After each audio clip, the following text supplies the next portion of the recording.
قیامت سے 30 سال پہلے، قیامت سے 30 سال پہلے بچے پیدا ہونے بند ہو جائیں گے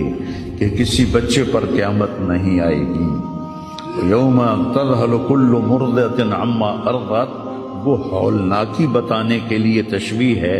وہ یہ نہیں کہ ایسا ہو رہا ہوگا، کیونکہ بچہ تو کافر کا بھی ہو وہ معصوم ہے، مسلمان کا بھی ہو تو وہ معصوم ہے، اس لیے آپ نے کہا کہ سارے جو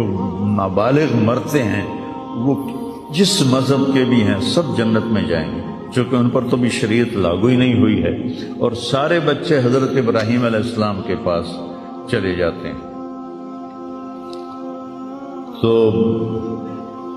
تو حدیث پاک میں آتا ہے جتنے اہل ایمان کے بچے بالغ ہونے سے پہلے، پیدا ہونے سے لے کر 15 سال سے پہلے تک جو فوت ہو جاتے ہیں، سب حضرت ابراہیم علیہ السلام کے پاس